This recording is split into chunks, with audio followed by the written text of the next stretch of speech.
But I was thinking about adding a segment if I start doing podcast again after I've officially turned everything back over to Tothmonra. Doing one called Dead Abbey. Now, if you don't get that joke, there used to be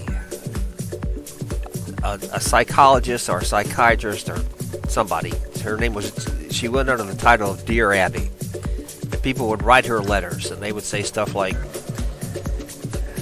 Dear Abby, I don't know what to think. I got caught with my girlfriend,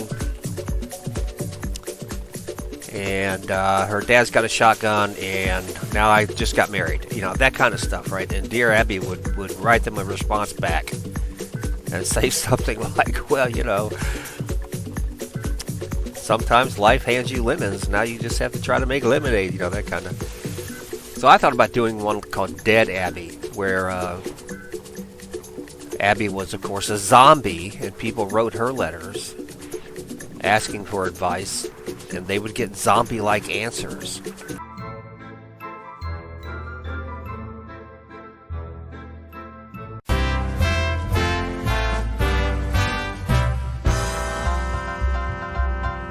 Hello, and welcome to All Things Considered.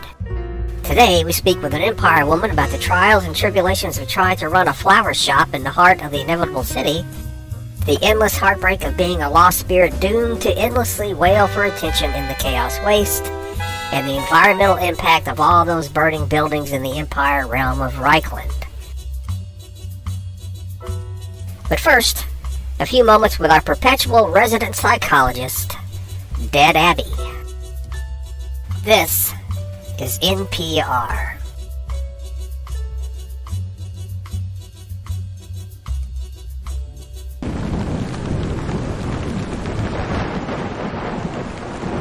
Hello there, I'm Abigail Van Helsing, psychologist extraordinaire and the not-so-living host of the Dead Abby Show.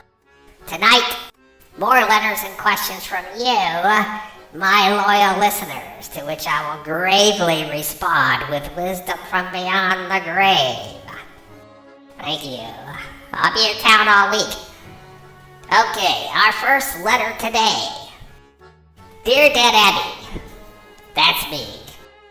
But dear Dead Abby, my husband Clem and I have been married for 15 years, mostly peaceful. He has never strayed, but last week I caught him looking at a bunch of cheerleaders as we drove past a high school. And then he started talking about twerking and wanting to watch Fast Times at Ridgemont High when we got home. What should I do? Signed, Insanely Jealous. Wow, dear insane bitch. Don't worry, it is perfectly normal for a middle-aged man to sometimes regress and yearn for teenage desires. It's just a sign that his brain is aging. So eat his brain and put in a new one, preferably from someone older and more stodgy, like a Methodist. And then find those cheerleaders and eat their brains. Or don't, that's just me. Okay, our second letter. Dear Dead Abby, is it okay for me to spank my wife? Signed, Sleepless in Seattle. Sleepless. The answer is maybe. But maybe not. It depends on the situation. But don't worry, because if you can't spank your wife, you can always spank your... oh, never mind. And our final letter for today.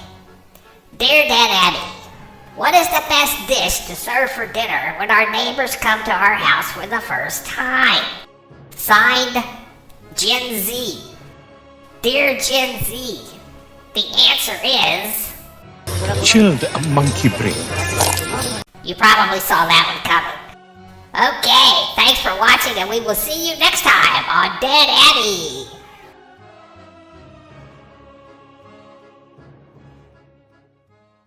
Ever since the divorce, it's like my life has no purpose. Half the time I walk around feeling like a zombie. Yo, don't joke about zombies. That shit there, that's real.